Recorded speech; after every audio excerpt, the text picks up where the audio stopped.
राजनीति में दोस्तों खींचातानी सिर्फ कुर्सी के लिए होती है, क्योंकि बिहार में अभी एमएलसी का चुनाव है। एनडीए में जितने भी घटक दल हैं दोस्तों, जीतन राम मांझी, उपेंद्र कुशवाहा, चिराग पासवान और खुद नीतीश कुमार की जनता दल यूनाइटेड, सभी लोग दोस्तों अपने अपने लोगों को लॉन्च करने में लगे हुए हैं। बता दें दोस्तों, निशांत कुमार जो स्वास्थ्य मंत्री बनाए गए हैं, नीतीश कुमार के बेटे हैं, दीपक प्रकाश उपेंद्र कुशवाहा के बेटे हैं। लेकिन दोस्तों इस एमएलसी चुनाव में कयास लगने लगे हैं दोस्तों, अगर सीटों का बंटवारा सही से नहीं होता है तो बीजेपी को भारी नुकसान हो सकता है।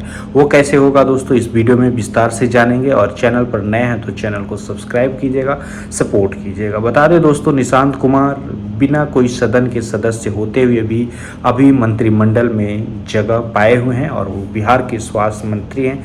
वहीं पे दीपक प्रकाश जो उपेंद्र कुशवाहा के बेटे हैं, वो भी दोस्तों बिना कोई सदन के सदस्य रहते हुए अभी वो मंत्रिमंडल में जगह पाए हुए हैं और पंचायती राज देख रहे हैं। इस वजह से दोस्तों इन दोनों का तो बनना तय है और जेडीयू की तरफ से एक और सीट की मांग हो रही है। इस तरह से दोस्तों 2 सीटों का मांग जेडीयू की तरफ से है इस एमएलसी चुनाव में। टोटल 2 सीटें हैं एनडीए के पास दोस्तों 202 के आसपास। तो अगर एक सीट का आंकड़ा अगर किया जाता है दोस्तों तो 25 विधायक होने चाहिए।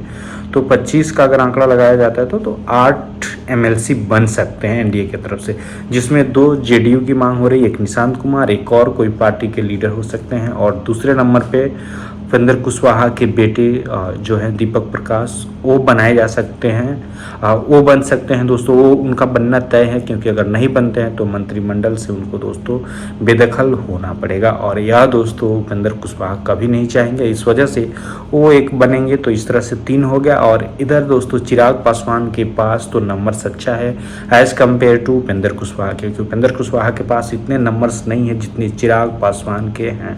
चिराग पासवान के दोस्तों इस बार 2025 चुनाव में 19 विधायक जीते थे दोस्तों। और इस हिसाब से दोस्तों संख्या में जो छोटे घटक दल हैं, जीतन राम मांझी और उपेंद्र कुशवाहा, इनसे तो नंबर्स में ज़्यादा हैं, तो इस वजह से वो एक मांग कर रहे हैं। तो इस तरह से दोस्तों 4 हो गया। जीतन राम मांझी की हम पार्टी, वो क्यों पीछे रहेंगे दोस्तों, उन्होंने भी दोस्तों मीडिया में बम फोड़ा है और वो भी कह रहे हैं दोस्तों कि मुझे भी एक सीट चाहिए।